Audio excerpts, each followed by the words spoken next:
सिंधु सभ्यता किस काल के अंतर्गत आता है? आद्य ऐतिहासिक काल। तो आद्य ऐतिहासिक काल क्या है? यह भी एक इतिहास का ही एक पार्ट है जिसमें मानव द्वारा लिखा गया लिपि को मतलब पढ़ा नहीं जा सका। लिखित साक्ष्य था लेकिन इसको पढ़ा नहीं जा सका, तो इसके अंतर्गत सिंधु सभ्यता आता है। सिंधु सभ्यता में लगभग 350 शहर मिले हैं। इनमें से 200 शहर केवल गुजरात से थे। सिंधु सभ्यता का विकास कब से कब तक हुआ? 2500 ईसा पूर्व से 1750 ईसा पूर्व तक सिंधु सभ्यता का पीरियड था।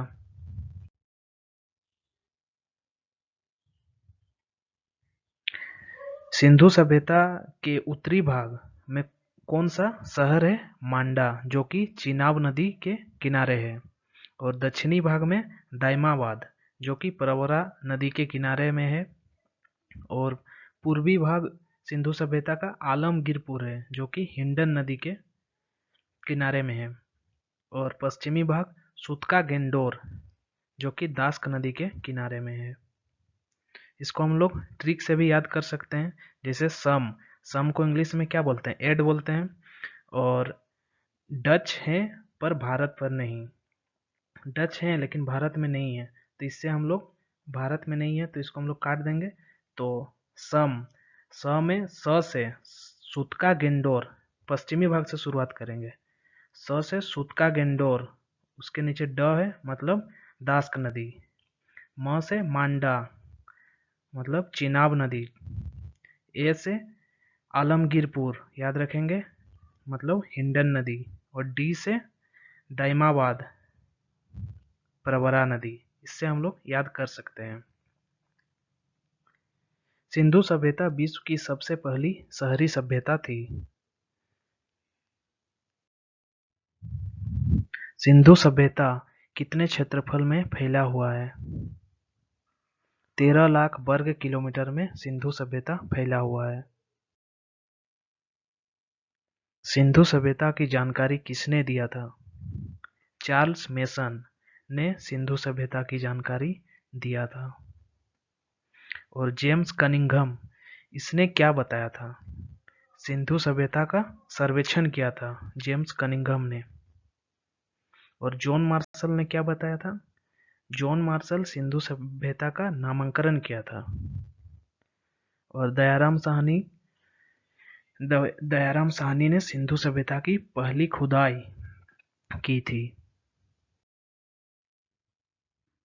सिंधु सभ्यता का आकार किस प्रकार का था? त्रिभुजाकार। सिंधु सभ्यता की पहली खुदाई कहाँ हुई थी? हड़प्पा में। हड़प्पा की खुदाई किस वर्ष की गई थी? वर्ष 1921 में दयाराम साहनी के द्वारा हड़प्पा की खुदाई की गई थी। हड़प्पा किस नदी के किनारे स्थित है? रावी नदी के किनारे।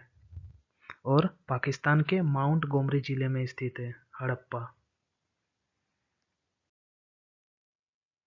हड़प्पा जगह किस चीज के लिए प्रसिद्ध था? श्रमिकों के लिए। हड़प्पा से मिली वस्तुएं क्या क्या मिली है इसमें?